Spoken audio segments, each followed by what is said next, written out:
Hello, everyone. Welcome to the MBBS Leadership Spotlight series. As you're all aware, this is a series that has been an initiative of MBBS to highlight the accomplishment of women who are global leaders in the field of movement disorders and have contributed immensely to the field. It is my great pleasure to welcome Professor Carolyn Su, a stalwart in the field, for this interview in this series. Professor Su, as we all know, is a well-known name in the field of movement disorders. She has had a trailblazing career as a scientist, a clinician, and a teacher. She's currently the executive director of the Calling Institute and a professor and director of neurogenetics at the University of Sydney. She's also the chair of the MBBS Education Committee, and her work on mitochondrial disorders is unparalleled in the field. Welcome, Professor Su, and thank you for agreeing to give you precious time for this interview. Thanks, Deepa. It's really nice to be here, and keen to say hello to everybody. Okay, so we'll start with the first question that we'll pose. We all know that you've had a number of accomplishments in your academic career, but what we'd like to know is, what do you think as the major highlights of your career? Oh, well, thanks, Deepa. I mean, that's a great question. Well, you know, I've just there's so many highlights to really reflect on, I guess. I've been lucky because I've had brilliant exposure to clinicians and scientists in my training.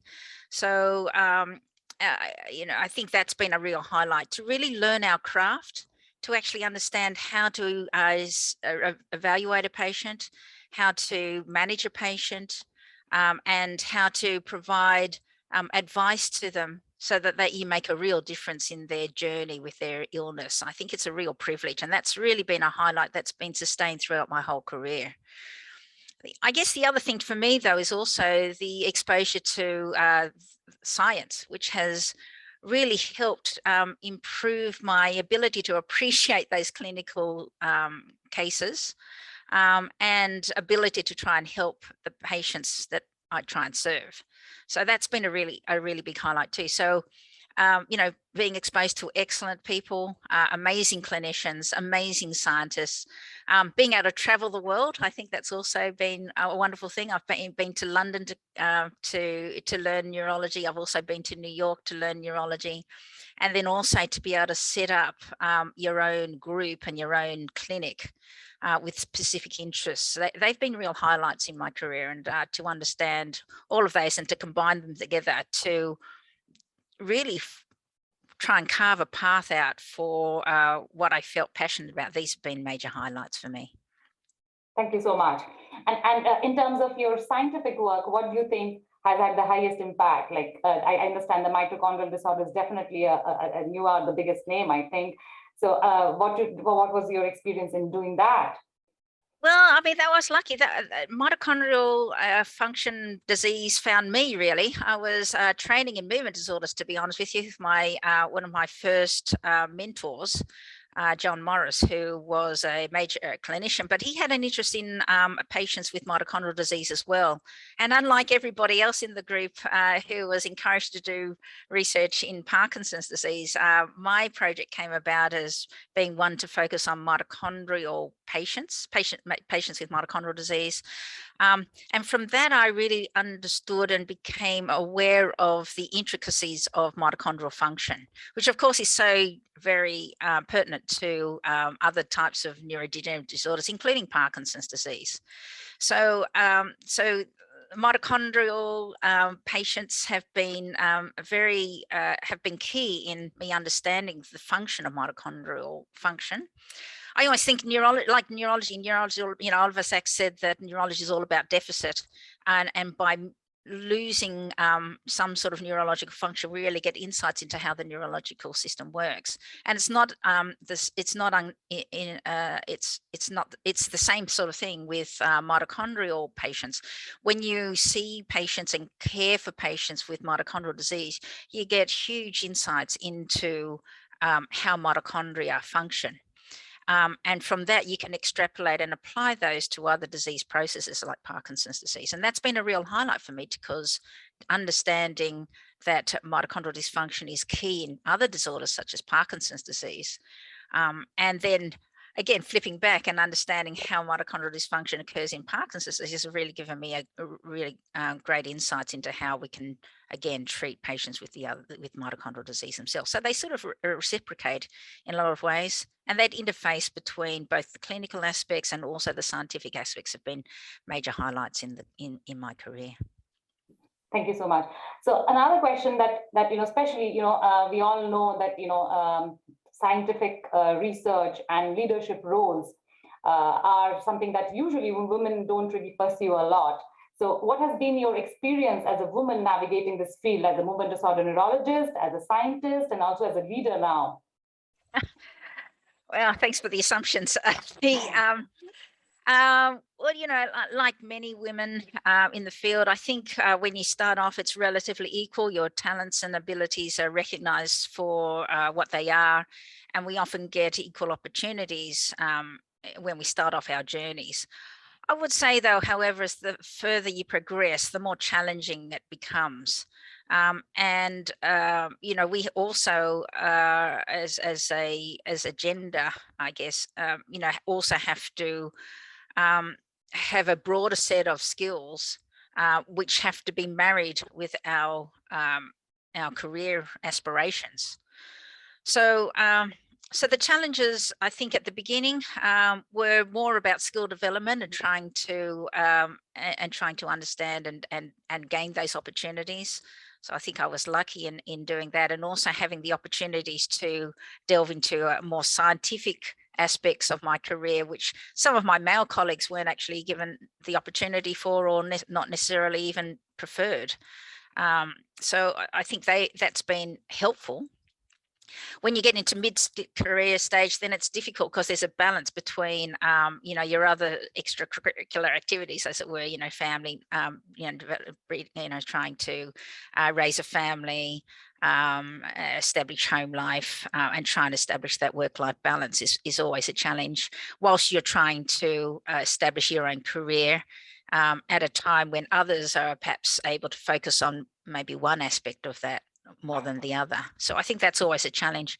And then once you get up into leadership roles, then the challenges change again. You have to contextualize those and be aware of the cultural and the gender differences that occur in your own environment, and those are challenging to address and lead to a different set of skill development. Yeah, so it's just and definitely I think women are more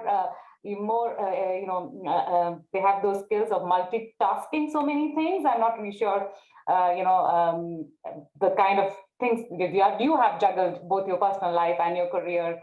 It's definitely commendable. So any tips for maintaining a good work-life balance? I know there's no recipe for it, but do you have any specific tips, any specific tips that you have followed, knowingly or unknowingly, which help keep that balance? Yeah, I think the first thing to remember is really that you have to actively strive to have work-life balance. It's not going to happen. Our work is such that the work will fill the day, and it can actually, because there's so much positive feedback with career success. It's very easy to slip into an imbalanced situation. And so unless you're clear about what you want to achieve and proactively try and make it a goal for you in your career, then it's very hard to achieve work-life balance. And indeed, it's very hard to achieve, and if you do try actively to gain this sort of this balance, because we want to do so many things, and we only have a limited amount of time. So I think that's the first thing you need to be aware of, that you have to actively try and achieve this as a goal. The other thing that I got, one of the lessons I got about work-life balance ages ago was really about making time for recovery. So just like you might imagine, trying to train for a marathon race, you actually, this is a physiological challenge. And unless you allow your body and your mind to recover from those intense periods of work that you need to be able to sustain and achieve during a career, then you won't have time for your mental and your physical capabilities to recover. So I follow this sort of sports physiology type of model where you have to have go zones, slow zones, and no zones. So essentially times when you're purely concentrating on the task at hand and going to your maximum period of effort. Times for preparation when you're actually training, as it were, for the race, but not necessarily going at full speed, but preparing so that you get maximum efficiency out of those quality work times. But also to balance that, to have the quality times when you are permitting yourself to rest and recover so that you can achieve those high levels of achievement. So they're referred to as those rest or recovery or no zones. So I think that's important to try and achieve and allow yourself or permit yourself to justify those times when you need that recovery, because you won't manage to achieve those periods of peak performance unless you actually have those recovery periods as well to balance them. So in this way, this is a good way to justify and prioritize time with family, time with activities that you enjoy, hobbies, time off, leisure, and those sorts of things, which can balance and justify the time that you actually spend at work. Oh, that was a great tip. I think, yeah, I've never heard of that, and this is a really insightful tip. I definitely need to follow it in my life for sure. Yeah. So last but not the least, what would be your biggest piece of advice for women who are pursuing a movement disorder career, specifically who aspire to become leaders and who want to get into leadership roles? Oh, great question. I mean, look, I think you need to be clear in what you want to do.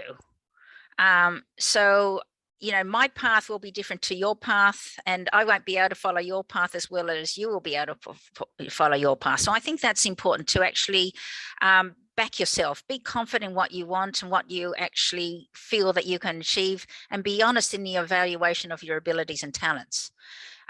So I think that's the first thing to do. And I think the other thing to do is to be open to change and open to opportunities that present themselves.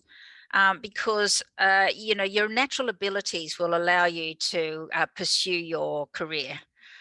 We're drawn to it because of our aptitudes and our abilities to perform in this area. And also a genuine sort of, a genuine, pleasure of the whole field, I think. So that's what draws us to fields such as movement disorders. But I think also sometimes opportunities do present themselves, which you may not have expected. Sometimes you can't always craft your opportunities, but they just fall ahead of you. And I think it's important to recognize those opportunities and to be open to those. You need to recognize when there is an opportunity, and see what can be made of that opportunity. And the converse is also to recognize when it's not the opportunity for you. So, and that can only be guided by the path, being clear with the path that you want to follow. And so I think, be honest to yourself, be clear in your evaluation of your abilities, your talents, the people that surround you, recognize the opportunities that you can have, and then be open to changing them or seizing those opportunities. Thank you so much. And we'll end our interview with that really positive note that you gave, and the simplistic explanation of how to understand what you're good at and what you enjoy, and then you definitely will probably become a leader in that field for sure, and grab the opportunities when you get them. Okay, thank you so much for being such an inspirational figure for all of us, and I'm sure today's interview will really help many women to follow the career pathways that they want to do in the future. Thank you so much for your time. No, thanks very much for the opportunity to chat, and I hope everybody goes well out there.